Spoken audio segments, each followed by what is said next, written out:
The second attempt received little attention to the newspapers, but by 1891 and for the following attempts, the newspaper articles opposing Jewish immigration increased radically. The main reason why the Greek Cypriots feared the Jews coming in Cyprus is that the Jews will endanger their national aspirations, meaning the union of Cyprus with Greece. During the period between the third attempt and Triche's political scheme, the strategy to achieve the Greek Cypriot national aspirations will be crystallized, and this is crucial to why they rejected the Jews. In this tense environment, the colonization attempts became a part of the island's politics and consisted a thorn in the relations between the locals and the government.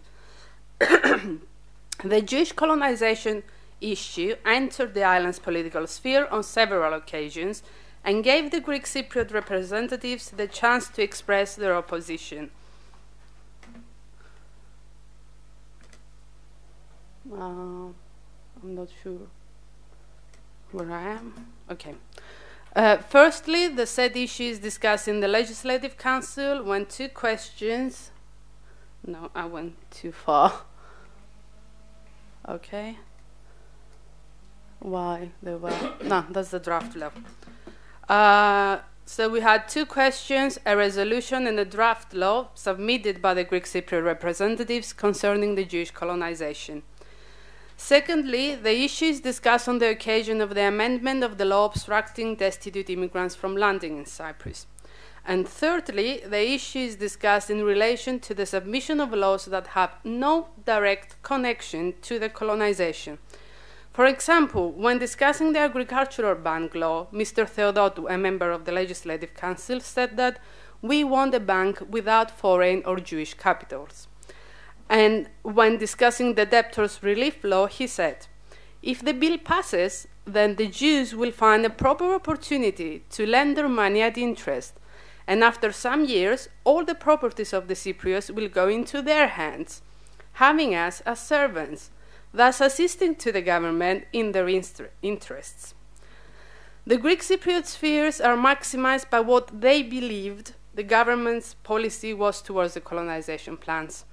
The Greek Cypriots firmly believed that the government was exploiting the dichotomy that existed in the community in the 1900s to promote the Jewish colonization.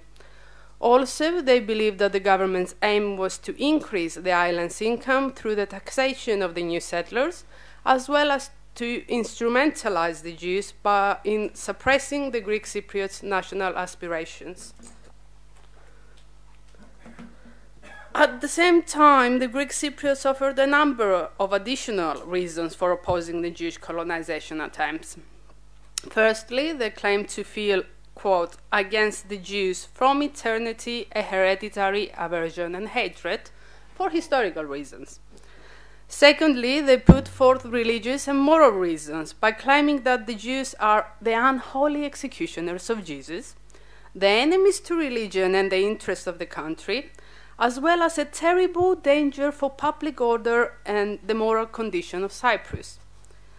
Thirdly, they believe that Cyprus must follow in the steps of other powerful nations, which drive the Jews away as dangerous. And finally, they put forth economic reasons by claiming that by accepting the Jews, whether poor or wealthy, we shall either be deprived of what little bread we earn because we shall have to share it with them, or we shall be subjected to their unlimited financial control. The second question I will attempt to answer is, what was the reaction of the British authorities towards the colonization attempts and Triche's schemes? The archival material I have collected leads me to three assumptions. Firstly, it proves that the assistance the British local authorities offered the colonizers deteriorated dramatically between the third attempt and Triche's schemes. Secondly, the material emphasizes that the British opposed the idea of a massive colonization attempt.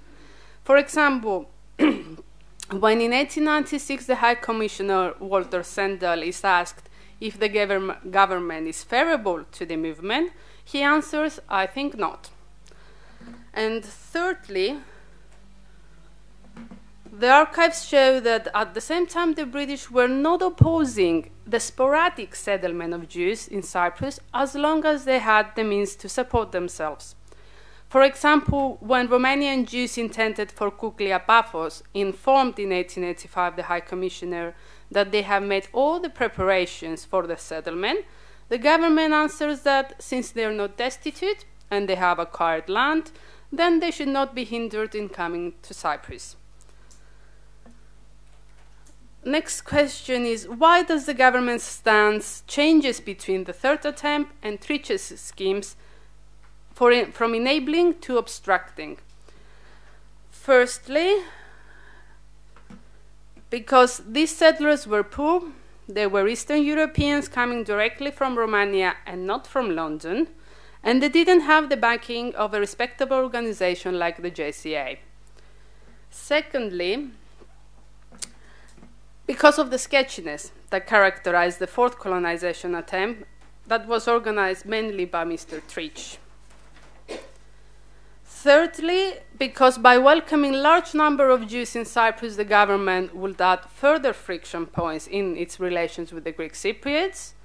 And fourthly, the government's attitude changes because these new settlers will be seeking employment in fields other than agriculture, adding thus to the large number of destitute Cypriot farmers that since the agricultural crisis of 1887 have been roaming the streets of the towns asking for a job as unskilled workers.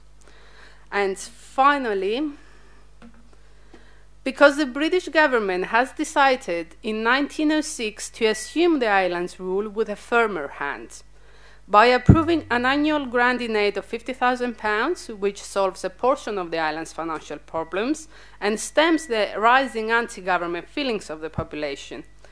This shift in policy that has begun long before 1906, we believe it to be one of the reasons why Cyprus will cease to be relevant enough to be handed over to any colonizing element.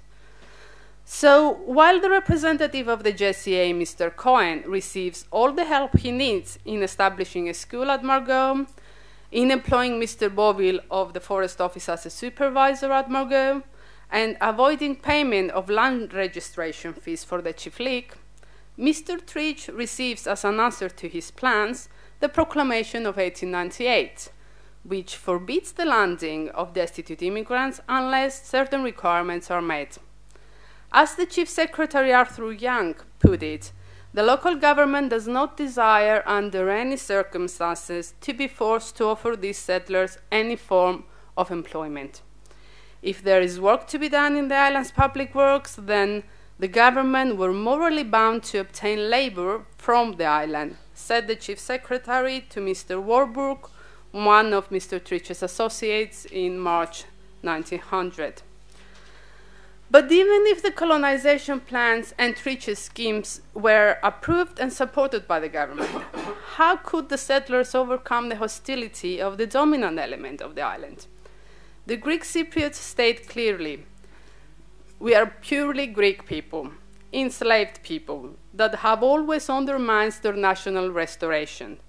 We don't want pesky foreigners who will obstruct the realization of our national aspirations.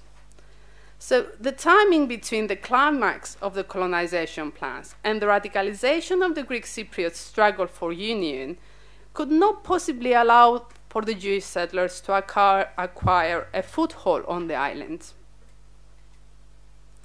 To sum up, the Jewish colonization attempts and Trich's schemes were doomed to failure, not only because of the financial and other problems the settlers encountered, but also due to the island's harsh environment that the local government and the Greek Cypriot community had cultivated.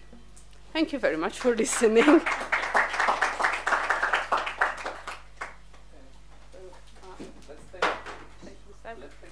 Let's take some questions Okay, now. yeah, sure. I think it will be simpler. Yes, please. I'm very impressed. It's like, usually you're such an anti-apologetic analysis from Greece. Yeah. In the background you have, for example, in 1882, the Cretan Parliament already opposing Jews, but then there was intervention. It it was corrected. You have, in general, the Jews opposing Greek nationalism, especially in Epirus. Okay, what you mentioned, but I think it's a much more important theme, is the polemic. Okay? Yeah. That, in other words, many Greek Orthodox, Greek scholars think that the Jews just opposed nationalism. Okay, and that's the background for most of it, of all the tensions. But my point of departure is that the theological polema is much more central and is ignored and hardly looked at. Yeah. Well, I have to say about that the Jews, in trying to come to Cyprus, they have to convince the British that they're going to be loyal subjects. And if they convince the British that they're going to be their friends, that immediately puts them to the place of the enemy of the Greek Cypriots. But on the same time, if they want to acquire a foothold on the island, they must interact with the Greek Cypriots. They must support them in their anti-British sentiments. And this is what's happening later on. You are probably better to discuss that. Okay, that's all.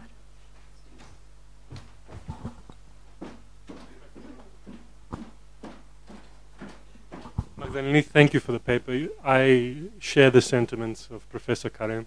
It was extremely well presented and precise and the like.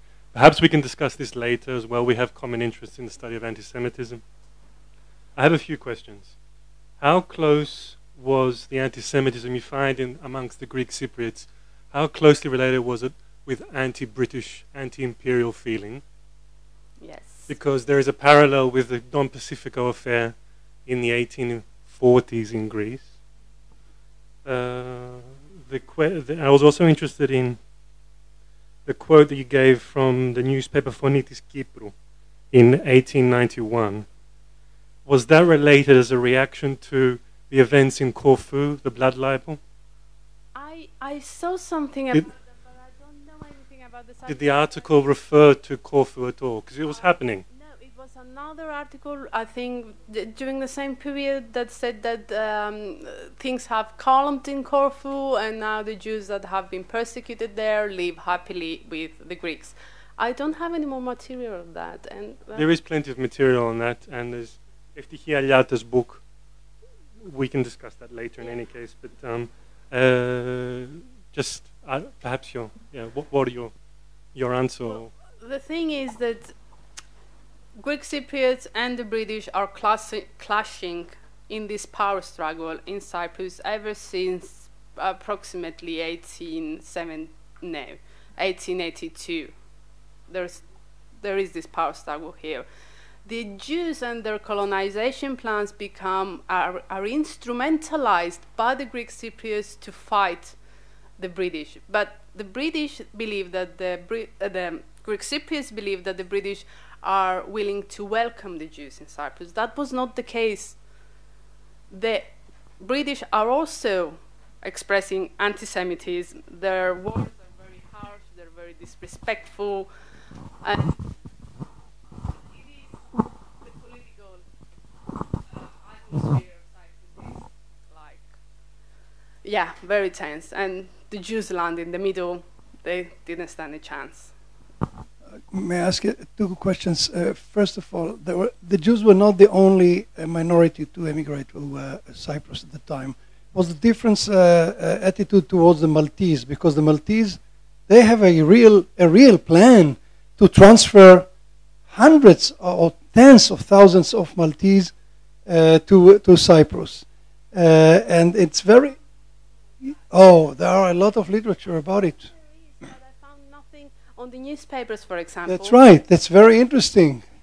Material about the Armenians coming, and Greek Cypriots are again very hostile towards the Armenians, and they use the same words that they used for the Jews to say that we don't want.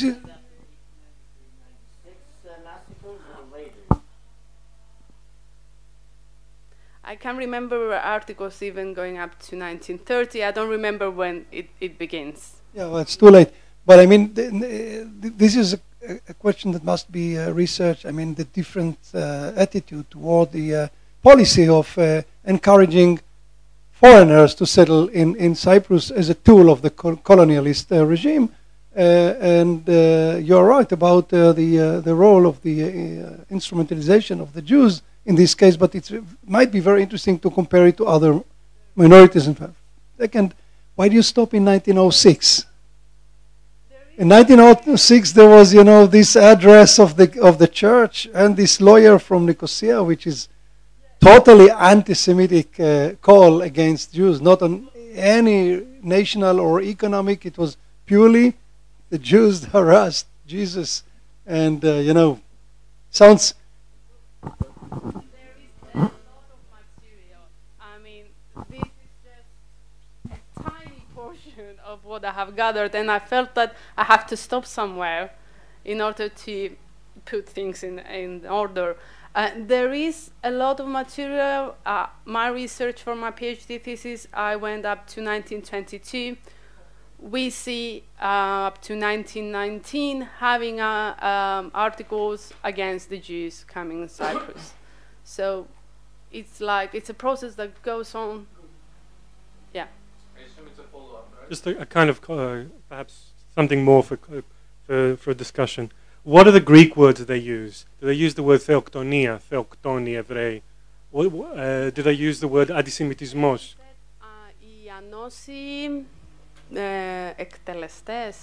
I have it somewhere in my papers. The word unholy was the anossi, and the killers, the murderers of Idolophoni. No. This is the same time. One second. This is the same time as the boycott in Macedonia against the Jews, and in particular in Salonika. So there is a parallel. They're all these trends are all around the region. This isn't isolated. What is interesting is that the Greek Cypriot newspapers usually collaborated with newspapers of the diaspora, Greek newspapers of the diaspora. So you have articles that were published in Glio, in Trieste, or in Harmonia, in Smyrna, against the Jews, and they're republished in the Greek Cypriot newspapers to say, see, everyone is telling that you shouldn't get the Jews in your country, they're bad, we know, we live with Jews. So it's even importing literature. Okay. I would like to add 2 points. Indeed, Magdaleni's presentation was very good. It really, I would rather say, covered all the various reasons or parameters why there was a Jewish phobia in Cyprus. I wouldn't say it anti-Semitic, maybe anti-Jewishness or something like that. But when we are talking about anti-Jewish sentiment in Cyprus in the early 20th century, we should interpret this within the wider context of Enosis movement. This is the time that we have the rise of Enosis movement. So this rhetoric, this anti-Jewish rhetoric, is very nationalistic. It has its roots to religious reasons. I mean, the newspapers refer to the Jew as the killer of children, as the killer of God.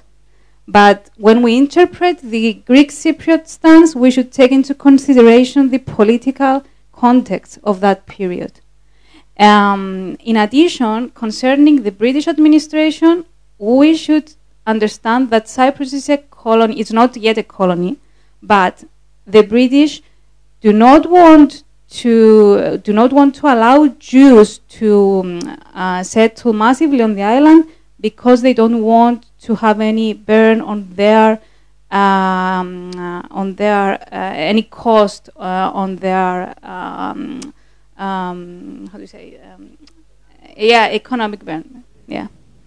Okay, this is their main fear, and later on they don't want to create another situation in the Eastern Mediterranean like Palestine. The same problem, another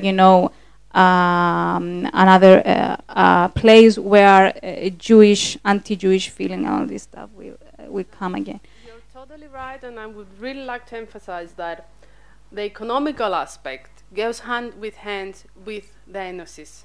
So what is happening in the country, the 1887 agricultural crisis, is the milestone that will change Cyprus. It will change the politics in Cyprus. It will bring people to, it will create new classes, unskilled workers. So adding Jews that were unskilled workers to that mix, it couldn't happen. Adding to Bernard's comment, I would say that yes, there was also a xenophobic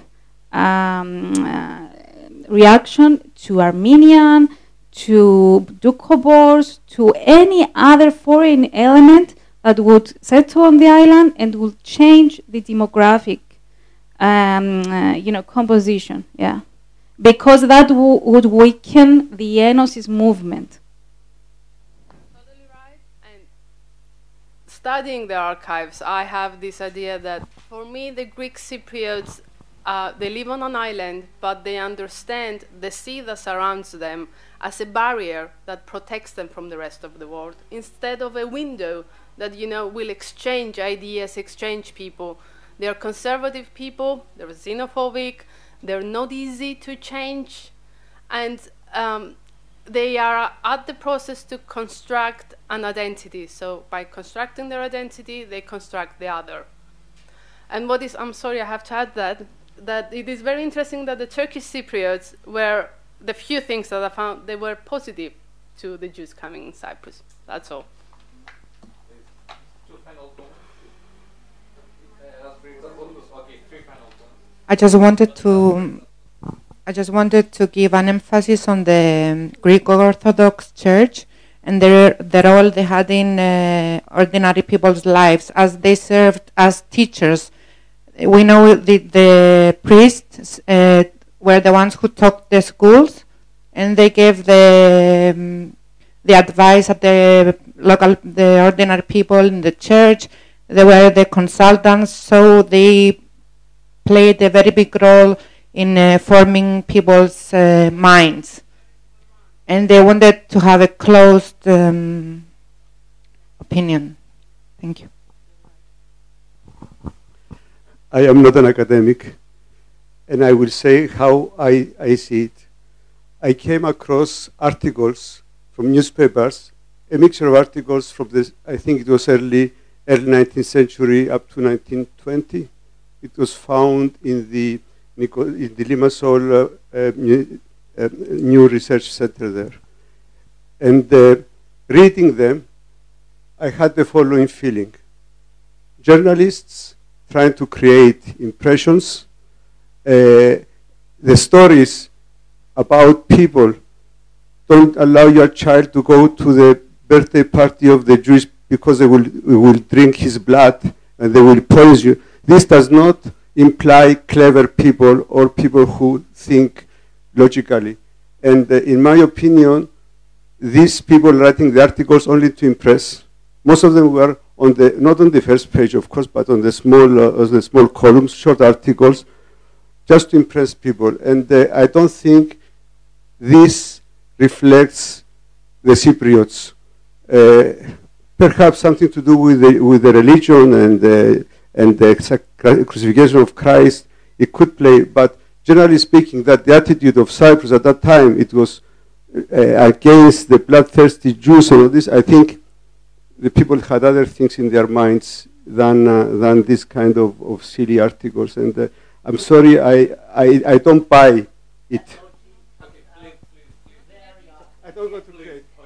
So this is my feeling. Please don't interrupt, but okay. If I may add something here very, very briefly. That's why it would be important to, let's say, focus more on the agents and what is their agenda, because there is an interplay between traditional Judeophobia that goes back to pre-modern, let's say, stereotypes, and modern anti-Semitism that have to do a lot with the national cause.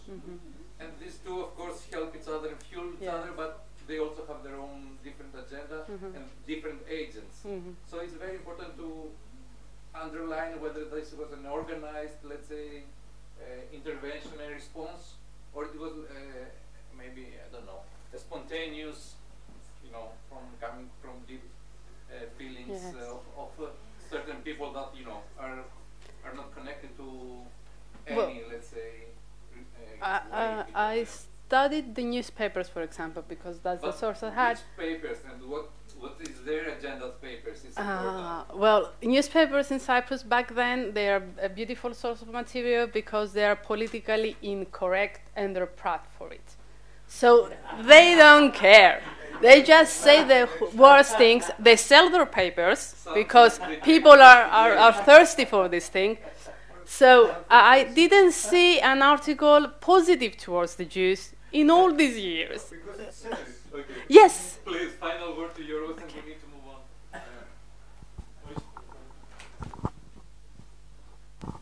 Thank you. From my research on immigration policy of the colonial immigration policy, I think it all boils down to money. If somebody has got money, if it's a question of investment, if it's somebody who wants to invest in Cyprus, yes, please do come join us. If it's a person who wants to work in Cyprus, then we look at it several times. Do you have £10? You can come. They have to have money to convince the government that you will not be a burden on the public on the public purse, and you will not beg and so on. Yes. So I think that's it, rather than anti-Semitism or anything else. Yes. It's probably this sort of bottom line position. That is that's very right. That's very great. And there is a lot of material about that. So we're finished. Thank you. Yes, thank you. Now, Eliana, Evangelia.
Thank you. Okay. Well, I'm aware that I'm the last paper before lunch, so I promise I will try and keep it to time, Yorgo, and as briefly as possible. Okay, so just very quick thanks to the organisers, to Professor Kazamias and Dr. Magalia Mathopoulou for inviting me here to discuss my research on Cyprus. What I want to do this afternoon is to provide a brief overview of the history of the internment camps, but, excuse me, in particular, the response of the local Cypriots to the Jews' detention and the clandestine network that developed between the Cypriot population and both Jewish and non-Jewish emissaries from Palestine and the United States.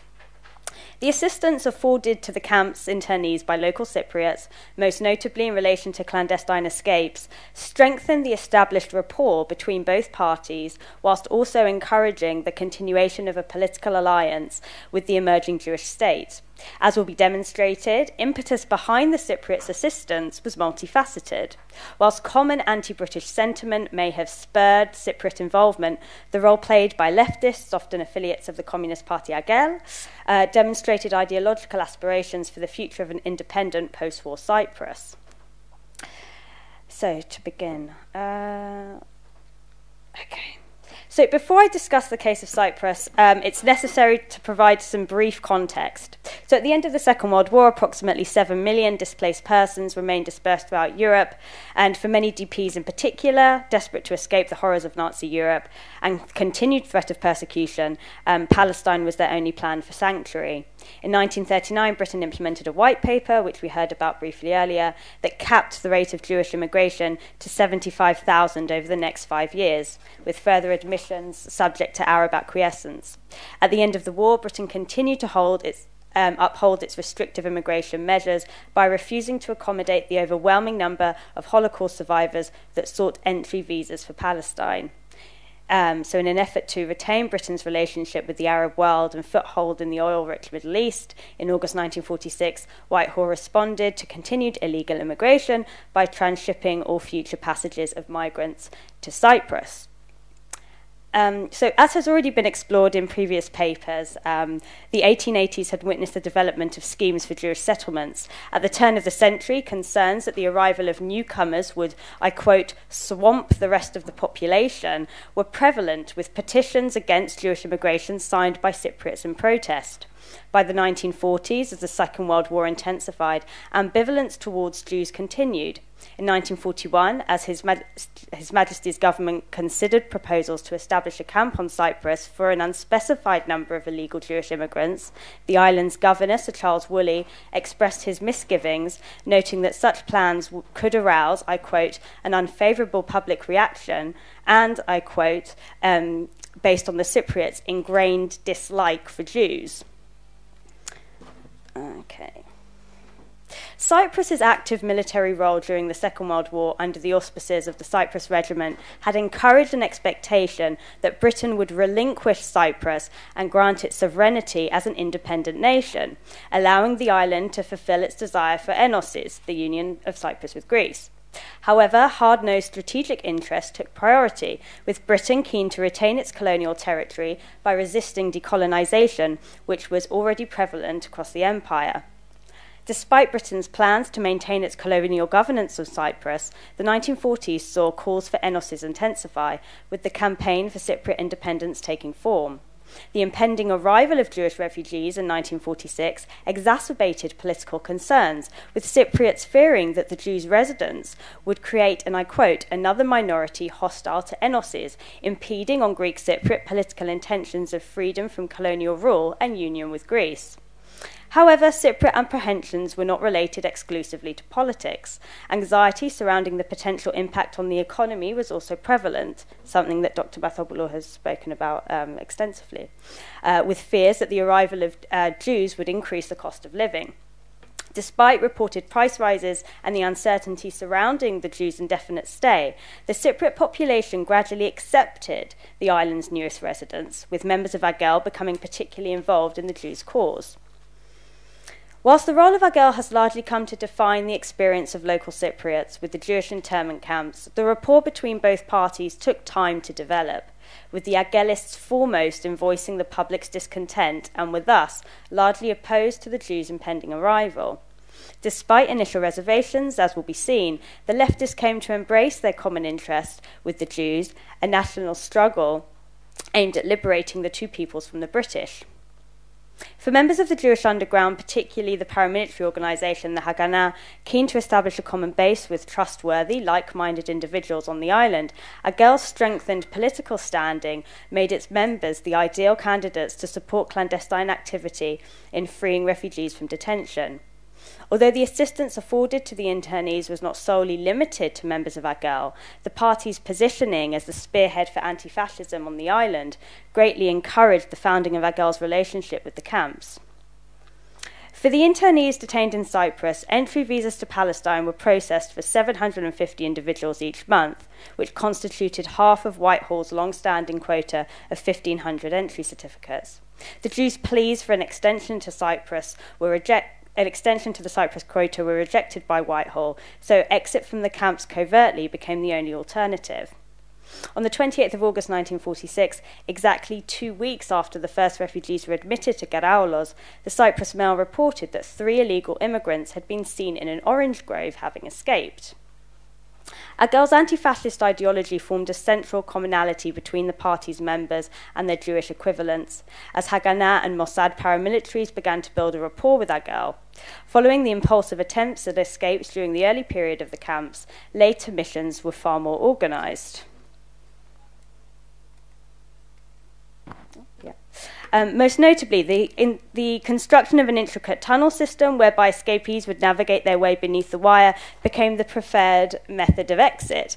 The tunnels were dug by the internees themselves from inside a large tent at the edge of a camp to avoid detection. The conversion of one of the tents into a map room with a scaled model replica of the surrounding area of the camps was also used to brief intending escapees. Once an individual had successfully navigated their way through the tunnel system, contact would be made with the Cypriot aide at a pre-arranged meeting point, with the main objective being onward passage to Palestine, often via small fishing boats, or to be taken to a hideout to await further instructions from Haganah personnel. The ultimate success of such missions rested on the ability of the internees to coordinate escapes with aides beyond the wire. The legacy of the Cypriot role in the camps, particularly facilitation of the clandestine escapes, is widely attributed to the leadership of Agel Affiliates and former mayor of Famagusta, or for Christakis' dad, Prodromos Baba Vasiliou. Having enlisted with the Cyprus Regiment during the war, while serving in the Middle East, Baba Vasiliou became acquainted with a number of Jewish soldiers. His involvement with the Jews during his service was largely the start of his long-standing relationship with Israel and the Jewish cause. Upon the arrival of the American Joint Distribution Committee to the island in 1946, Baba Vasiliou helped coordinate the organization's program and would assist in both official and unofficial matters relating to the camps until their closure. Although numerous individuals were involved in coordinating the escapes from the camps and have claimed that the British were unaware of instances where have claimed that the British were aware of clandestine activity, such statements somewhat undermine instances where escapees were imprisoned for their attempted exit. But whether the British turned a blind eye to such movements, the process of facilitating the escapes remained a highly organised and coordinated initiative. Alongside Cypriot aides, paramilitaries from Palestine played an active role in supporting clandestine activity. Often entering the camp disguised as refugees through the tunnels, the agents would help coordinate escapes from behind the wire, preparing people for their exit. Although the supposition that Agel's motive for assisting the Haganah was largely the result of an anti-British sentiment, for some, the prospect of a monetary incentive for their efforts was particularly appealing. Similarly, a former Haganah aide supported such claims that I quote, "When we asked a taxi company or a local bus driver who would help bring people from one place to the next, we would pay them, yes. They did it for money, but also for ideological reasons. The Communist Party in Cyprus helped us especially." The Cypriot rapport with the camps was therefore multifaceted, yes, directed by monetary reward and driven by ideological aspirations. However, remuneration to the Cypriots for their troubles was not limited to monies, with some claiming that payment in the form of arms was also accepted. As an internee from Garaulos described, "These Greeks, like us in Israel, were trying to get rid of the British, so in exchange for the help with our escapees, for every one of us they received a gun that the Israelis bought from Israel. That's the curiosity of arms trading. The Israelis would buy them from the British and give them to the Greeks so they can fight the British. That's how arms travel." The interaction with Agel affiliates, whilst extensive, was not the only channel of communication with the internees. Most notably, the informal exchange of commercial goods proved a lucrative way for the internees to acquire items and at times make a modest income. The development of a black market with the Cypriots within the camps meant that items such as food, clothing, and cigarettes, most notably, could be exchanged. Thus, locals, many of whom worked in the camps as labourers or groundsmen, often engaged with the internees through their informal dealings. As one Turkish Cypriot recalled, "I worked in the stores transporting and stocking camp supplies. We would buy a pair of boots for £1 Cypriot pound. When the guards weren't looking, we would attach the money to a stone with a piece of rope and throw it over the fence. Once the Jews had received the stone, they would throw the boots over to us." Whilst for the Cypriots, their dealings with the camps may have centred on informal goods exchanges or assisting people to escape, the role of the Machalniks is somewhat complex. Derived from the Hebrew acronym Machal, which translated as volunteers from abroad, these men and women formed a unique international cohort, mostly from the US, dedicated to helping their European co-religionists reach their desired homeland. The Machal's involvement in the illegal immigration movement from Europe meant that many individuals also spent time in Cyprus, often disguised as refugees to avoid detection from the British. Working alongside the Haganah, once Machal volunteers had landed in Cyprus, the former would note their names on a list of refugees to be admitted to Palestine under the monthly quota. The personal motivation for Machalniks varied considerably. Having lost family during the Holocaust, the need to help the surviving remnant in Europe largely inspired them to assist. Although ethno-national sentiment and allegiance to the Zionist cause incentivized a large number of young Jewry, for others the thrill of an adventure and leaving home was equally as appealing. Furthermore, not all Machalniks came from a Jewish background. For Duke Labashevsky, an American of Polish descent who was raised in a Yiddish community in New York, his merchant navy experience made him the perfect candidate for the Machal, not being Jewish himself. Although the length of the Machalnik's stay interned on Cyprus varied, for some, after exiting the camps, they would then return to Europe and assist transporting yet another illegal vessel laden with refugees. Thus, alongside enduring a second voyage across the Mediterranean, a further stint as an internee in Cyprus was also unavoidable. As a Machalnik aboard both the Hatikva and Pan Crescent vessels recalled, "When we went to Cyprus again, this time I knew what to take. I stuffed my rucksack with toilet paper. I remember this British soldier looking through my things and not quite understanding why on earth I had decided to bring only toilet paper with me." Right. On the 14th of August 1946, as the first refugees arrived in Famagusta, the Cypriot population found themselves at the centre of one of the most complex and controversial international disputes of the 20th century, the Palestine problem. Whilst the Jewish community had been resident in Cyprus for centuries, the period of the detention camps marked the most numerous Jewish presence on the island. The assistance afforded by Cypriot leftists, predominantly those affiliated to the Communist Party Agel, became the most notable example of cooperation between the two groups. Laden with anti-British sentiment and political objective, the role of the Agelists has traditionally been viewed as a movement spurred by the common enemy the Cypriots shared with their colonially oppressed Jewish compatriots. But as has been demonstrated, while a mutual dislike for British imperialism may have helped forge ties between the Jews and Cypriot aides, the presence of an economic incentive arguably encouraged the swift mobilization of local efforts. Whether the opportunity to make a quick profit or the prospect of enhancing Cyprus's future political landscape lay at the heart of personal motive, collectively, the role of the Cypriot population proved integral to the development of the camp system. Whilst for Agel, future alliances with a like-minded partner in a common crusade against British imperialism may have provided impetus to offer its services, for members of the Machal, their motives for aiding European Jewry varied.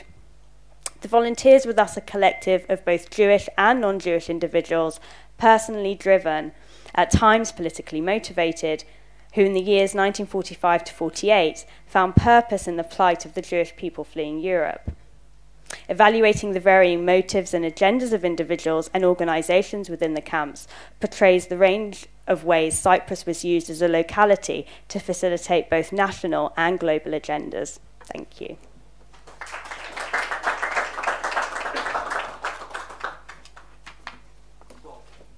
Oh, it's in here. Comments, questions?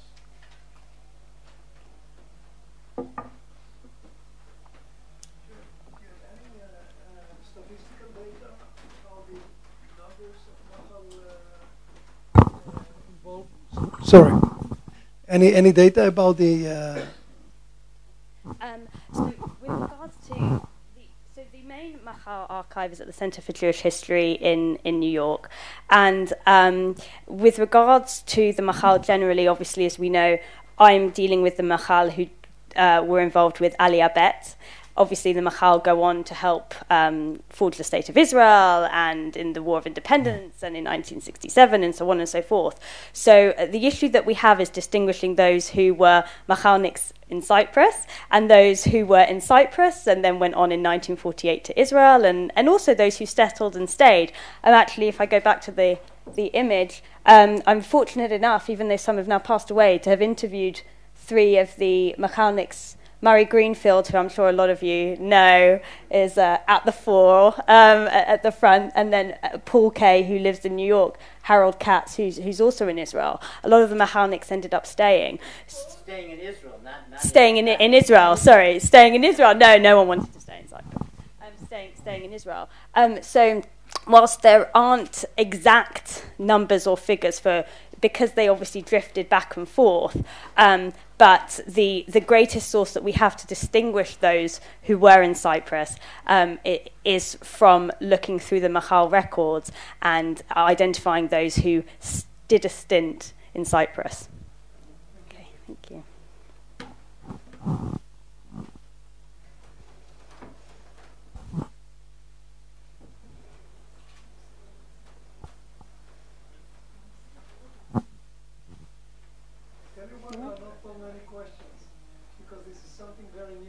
This is Murray.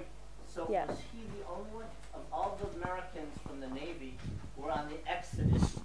Mm-hmm. Were there many others in his group who were also in Cyprus, or was he alone in this? As far as I'm aware, I don't think was Murray on Exodus 1947? I don't think Murray was on the Exodus. No. He was in the initial phase, and they were part of the crew. Okay. They're downplayed in all the historiography. I think that's actually a really interesting point. And so in my doctoral thesis, one of the reasons why I wanted to almost give a voice to the Machalniks, especially because a lot of them told me to, not only because of that, but you're right, it has almost been neglected within the literature. And I think that is one of the main reasons why the experience of the Machal, and in terms of how people coordinated efforts to help the refugees, it's often viewed through the official lenses of the JDC or the various relief missions, and the sort of covert activity isn't given as much of a stage, if you like. But I think the important thing to note for many of these young men, a lot of them did, as I sort of mentioned, more than one stint in Cyprus, and often, as was also previously mentioned, it was about, I think yourself, you mentioned about getting the crews. The tunnels were used not only to get Jewish refugees out of the camps or people who were needed desperately in Palestine/Israel, depending on when we're looking, doctors, dentists, the people who were needed. The tunnels almost became this facilitation of entry and exit. So for a lot of the Machalniks, it was as much about getting them out of the camps to get them back to Europe, to pick up another group of refugees, get another ship. So it wasn't as much. I think that is one of the main reasons why perhaps we don't know as much about it, and why it has perhaps been, and the literature in terms of putting the historian hat on, the historiography, the historical literature that exists on the Machal experience is often personal memoirs through the Machalniks themselves. And certainly when I was doing my doctoral research, actually finding sort of, I had to go out and source and find the archival material myself, because a lot of the historiography I was dealing with was all essentially personal testimony from the Machalniks themselves. So I think it certainly is a gap in the literature, and something that that really needs to be properly archivally sourced and explored. Thank you so much for a fascinating presentation. Okay, thank you. Please explain what is AKAL. The Communist Party in Cyprus. AGEL. Okay. Sparingly. My Hebrew isn't fantastic, but I think I was quite fortunate enough that I've got a lot of very good Hebrew-speaking friends. So when I did need to use Hebrew sources or needed helps with translating interviews, that I did certainly have it.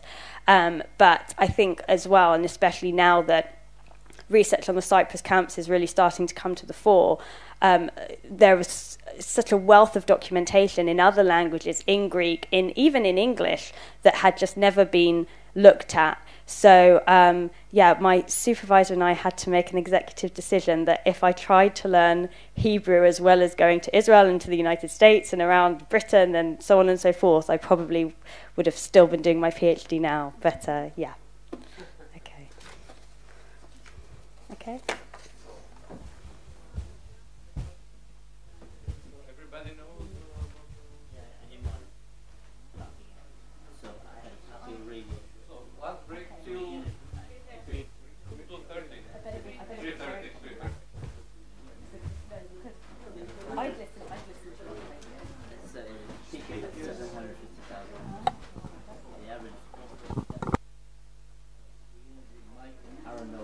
Okay, was the actual command, not the Palma.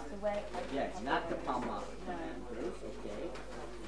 So Murray's cohorts from Annapolis actually bought the boat, so they were the main crew. And the boat would have capsized. It would have been up to the cockroach from the Haganah who were,